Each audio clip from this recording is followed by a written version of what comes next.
потерял тебя.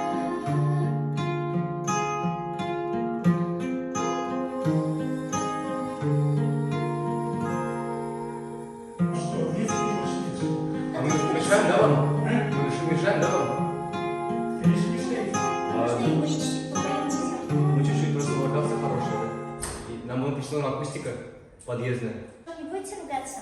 Извините за беспокойство.